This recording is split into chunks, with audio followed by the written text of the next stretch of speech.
Imagine waking up tomorrow to headlines saying your favorite European car brands are under threat, that Asian electric vehicles are flooding showrooms at prices no local manufacturer can match, and that Europe's leaders are on the brink of walking out of billion-euro trade talks. It sounds dramatic. But right now, in back rooms across Brussels and Beijing, an economic standoff is brewing with the power to reshape the global auto industry, the tech landscape, and even the fate of the European job market. This isn't just about tariffs and trade deficits. This is a high-stakes showdown over power, technology, security, and what the future of global business will look like.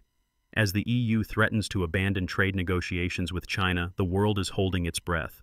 Will we see a new era of cooperation, or a devastating trade war that could ripple across economies worldwide? Let's rewind. How did we get here? To understand the depth of this conflict, we have to look back at a relationship that, for decades, was complicated but predictable. Europe and China have been trading partners, rivals, and sometimes uneasy allies. But pressures have been mounting, with the electric vehicle revolution right at the heart of the firestorm. In the past decade, China has gone from a minor player in the auto industry to the world's biggest electric vehicle exporter. European automakers, brands with more than a century of history, now find themselves fending off a tidal wave of Chinese-made EVs, not just in China, but on their own turf. The numbers are eye-watering. In 2024, the EU's trade deficit with China hit a staggering $304.5 billion. Imports from China soared to $517.8 billion, while exports from the EU to China totaled only $213.3 billion. And it's not just about numbers on a spreadsheet. European manufacturers are facing fierce competition from price-competitive Chinese EVs. As Nick Morrow of the Economist Intelligence Unit puts it, an increase in volume but a decrease in value reflects falling prices, which is the key concern of European policymakers. Let's break down why Chinese EVs are so competitive. It's a mix of massive state support, scale, and an iron-fisted domestic industrial policy. Over the past decade, Beijing has invested billions in its new energy vehicle sector, building a supply chain that's vertically integrated from lithium mining to final assembly. While European carmakers struggle with high labor costs, regulatory red tape, and legacy factories, their Chinese rivals launch new models at breakneck speed. Some European EVs take years to develop and can't match the price or features of the latest offerings from Shenzhen or Shanghai. This has left European leaders scrambling. In 2024, Brussels announced provisional tariffs on Chinese electric vehicles, ranging from 17.4% up to 38.1%, as part of an anti-subsidy investigation. The EU claims that cheap Chinese EVs pose an existential threat to European industry. China, predictably, wasn't happy. In classic tit-for-tat fashion, Beijing responded with anti-dumping investigations into EU brandy and set its sights on European cheese and dairy products. Tensions ratcheted higher with every press release and tweet. But it gets more complicated. Not every EU country is on the same page. Germany, for example, relies heavily on exports to China, not just for cars, but for machinery and high-precision components. In the first half of 2024 alone, German investment in China surged to $7.3 billion, beating the total for all of 2023. This puts Berlin in a tricky spot. Should it back tariffs to protect European carmakers, risking retaliation that could hurt its own industrial base? Or should it push for compromise? Sabine Weyand, the EU's Director General for Trade, recently admitted, "Negotiations with China on electric vehicles have not led to an agreement on price undertakings, and structural issues remain unresolved." The EU's anti-subsidy case has become a symbol of the deeper rift. Europe accuses Beijing of distorting markets and undermining fair competition. China counters that Europe is simply afraid of losing its edge. All of this is playing out against a stormy global backdrop. The European Central Bank's Piero Cipollone has warned that escalating US-China trade tensions could hit the Eurozone hard, especially if China redirects discounted exports to Europe. Meanwhile, the EU is looking to the United States for closer economic security cooperation, hoping to present a united front against Chinese industrial policies. And there's another layer, security. As Gunnar Weigand of the German Marshall Fund puts it, security will become much more prominent in 2024. Both military and economic security. Europe's growing discomfort with China isn't just about money, it's about data privacy, intellectual property, and the fear that critical supply chains could be controlled from Beijing. Earlier this year, Italy blocked the Chinese firm DeepSeek from entering its data market, citing safety and compliance concerns. At the same time, the EU filed a case at the World Trade Organization against China's intellectual property practices, arguing that European companies are being forced into unfair royalty agreements and tech transfers. Trust, already in short supply, is eroding even further. Imagine you're a European policymaker. On one hand, you're terrified that domestic manufacturers who employ hundreds of thousands could be wiped out by cheap imports. On the other, you need Chinese investment, components, and a market for your own exports. Internal EU divisions only make the challenge harder. Hungarian Prime Minister Viktor Orbán went so far as to warn that the EU was headed for an economic Cold War with China. And the more Brussels pushes for tough measures, the more China retaliates. As Abigail Vassilier, Director Policy and European Affairs at Merix, says, 2024 will be the year of re-engagement between China and Europe, but defining what Europe wants from China is a priority. Meanwhile, European consumers are caught in the middle. On the showroom floor, Chinese EVs are not only cheaper, they're smarter, more connected, and often include tech features only available on luxury European models. For young buyers especially, value trumps heritage. How do you ask them to pay 20 or 30% more for a domestic badge? But the conflict isn't just about cars. It's about the rules of the global game. The EU is considering removing a long-standing duty exemption for shipments under $150, 91% of which come from China, potentially raising prices on countless consumer goods and hitting e-commerce giants. China, for its part, is suggesting voluntary export restraints on EVs, hoping to avoid the full brunt of European tariffs. But can compromise be found? This isn't just a standoff between diplomats. This is about millions of jobs, the survival of entire industries, and the economic future of a continent. The stakes have rarely been higher.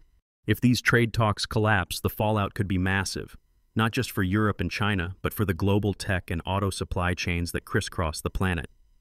Imagine a world where Europe and China drift apart, erecting new barriers, with companies forced to choose sides.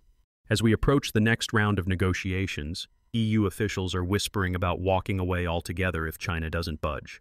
But China, emboldened by its surging exports and deepening ties with countries like Russia, is signaling that it won't back down easily.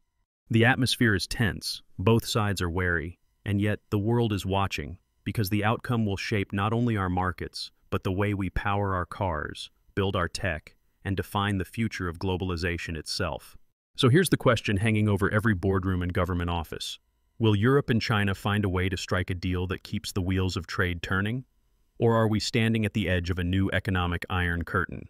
The tense standoff between Europe and China has left policymakers, business leaders, and ordinary citizens on edge. The breakdown of high-level trade talks signals that we're standing at a crossroads, and the coming months could push the EU and China to the brink, or carve a new path in global economics. But what comes next? Let's dive into the possible futures, the real-world fallout, and what this means for you. Imagine, for a moment, the world if both sides dig in their heels. The EU follows through on tough tariffs against Chinese electric vehicles, and China retaliates, not just with symbolic moves, but with targeted strikes at European agriculture, luxury goods, or even technology access. The first casualty? Prices. European consumers, who have enjoyed a flood of affordable Chinese EVs and gadgets, would suddenly face more expensive options. Car brands like BYD and NIO, household names in China, might find themselves frozen out of the European market, while European automakers like Volkswagen and Renault struggle to compete with higher costs and shrinking export sales to China. According to a 2025 report, the EU's trade deficit with China has already reached a staggering $304.5 billion, and further escalation could put tens of thousands of European jobs on the line. But it doesn't stop there. Sabine Weyand, the EU's Director General for Trade, warns, negotiations with China on electric vehicles have not led to an agreement on price undertakings, and structural issues remain unresolved. In plain terms, without a deal, conflict will spill from the negotiating table into factories and showrooms across two continents. And as tensions rise, questions grow louder inside the EU itself. Germany, Europe's industrial powerhouse, has increased its investments in China to an all-time high, over $7.3 billion in just the first half of 2024. Meanwhile, Italy and other southern states push for a harder stance on unfair subsidies. Divergent interests threaten to splinter the EU's common front, making a coordinated response harder than ever. One risk that's rarely discussed openly: security. Gunnar Weigand of the German Marshall Fund points out that security will become much more prominent, both military and economic. Embedded Chinese technology in European cars could raise alarms, not just about jobs, but about data privacy and strategic vulnerabilities. In January 2025, for instance, Italy blocked a major data-driven project by DeepSeek, citing privacy and compliance issues. As the lines blur between economic rivalry and national security, the stakes grow even higher.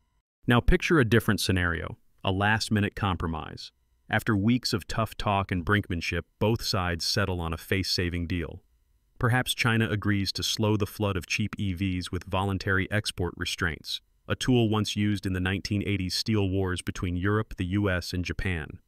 The EU offers phased tariffs, giving European automakers time to catch up, while quietly encouraging joint ventures or sourcing deals. This path doesn't make everyone happy. Some European manufacturers still feel squeezed, while Chinese firms lose out on unlimited growth. But it avoids a full-scale trade war, stabilizes the markets, and sets a precedent for resolving future disputes. According to Abigail Vasilier, Director Policy and European Affairs at Merix, 2024 will be the year of re-engagement, but defining what Europe wants from China is a priority. Yet even this soft landing has consequences. Consumers could see EV prices creep up. Access to both European and Chinese supply chains might tighten, and governments will face pressure to further support domestic champions. Innovation could slow, as the global market fragments into regional blocks. There's also a third scenario lurking beneath the headlines: strategic realignment. With the US and China locked in their own economic battle, the EU may decide to forge closer ties with Washington. Recent signals from European officials, like Trade Commissioner Maros Šefčovič, suggest a willingness to cooperate with the US on economic security in addressing China's industrial policies. This could mean joint investigations, combined tariffs, or even harmonized standards, a transatlantic economic front against Chinese overcapacity. It might reshape the global order, but it also risks making the EU a secondary player in a US-led strategy. European businesses that rely on China for growth could be caught in the crossfire, forced to choose sides in an economic Cold War that no one fully controls. Whatever scenario unfolds, the risks go far beyond cars and tariffs. The European Central Bank has already issued warnings. If US-China tensions escalate, China could redirect discounted exports to Europe, undermining local industry and destabilizing the Eurozone. Piero Cipollone, ECB board member, cautions that escalating US-China trade tensions could significantly impact the Eurozone. The secret, almost nobody is saying this out loud, is that both Europe and China are deeply vulnerable. China's EV export surge masks falling prices and slimmer margins.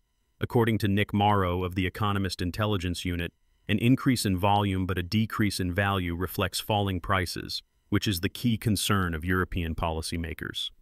Meanwhile, the EU is heavily reliant on China for key technologies and raw materials, especially as it races to meet its climate targets. So what does all this mean for you, whether you're a consumer, a car enthusiast, an investor, or simply someone who cares about global stability? The ripple effects of this standoff will reach your doorstep. For European consumers, short-term deals on Chinese EVs could soon vanish. If tariffs go up, expect to pay more for new electric models, both imported and homegrown. Choices at the dealership will narrow, and the entire market could shift toward higher prices and slower innovation. If you're an investor, keep a close eye on auto stocks, not just in Europe, but globally. Supply chain disruptions, regulatory uncertainty, and shifting alliances could make the next few years especially volatile. German multinationals, for instance, are doubling down in China even as the political winds turn chilly. Those bets may pay off, or they could backfire spectacularly if the trade war spirals. For workers in Europe's auto industry, the threat is existential. With hundreds of thousands of jobs tied to car manufacturing and exports, every twist in the EU-China relationship affects livelihoods from Bavaria to Barcelona. Union leaders are pushing hard for protection, while management scrambles for new strategies. Policymakers and voters should recognize that this fight isn't just about protecting European industries. It's about positioning for the next era of global competition. As the EU cracks down on data privacy, intellectual property abuses, and climate standards, it will face hard choices. How much strategic autonomy is it willing to pay for? How far should it go to shield its market from external shocks? There's also a lesson here for anyone interested in technology and global supply chains. The world is moving away from globalization as usual. Companies that once optimized for cost and efficiency are now planning for resilience, building duplicate factories, diversifying suppliers, and even stockpiling raw materials like rare earths. For ordinary people, this may mean more expensive products, but also more secure jobs and less risk of sudden shortages. So, will Europe and China compromise, or are we facing a new economic Cold War? The honest answer is, it could go either way. The divisions within Europe, the hardening of positions in Beijing, and the growing chill between China and the West make a lasting breakthrough look difficult. Yet history teaches us that economic self-interest often wins out over political pride. Negotiators on both sides have every incentive to find an off-ramp, a solution that preserves face, stabilizes markets, and gives industries time to adapt. But as Viktor Orban bluntly put it, the EU is headed for an economic Cold War with China unless its trade policies shift. Right now, much depends on whether Europe can unite around a clear strategy, and whether China is willing to accept limits on its global ambitions. A trade war would cost both sides dearly, but a principled compromise could set the blueprint for navigating future crises, from climate change to tech competition. Before you click away, here's one secret fact. While all eyes are on the EV battle, the EU is quietly moving to end duty exemptions on almost all packages from China under $150, a measure that affects nearly 91% of Chinese e-commerce shipments. This could hit your online shopping cart even sooner than your next car purchase. So the next time you hear about EU-China negotiations, remember, it's not just about politicians shaking hands or walking away. It's about the price you pay, the jobs in your community, and the world we all have to live in. If you want to stay ahead of the curve on global trade, subscribe to our channel, hit like, and join the discussion below. What do you think?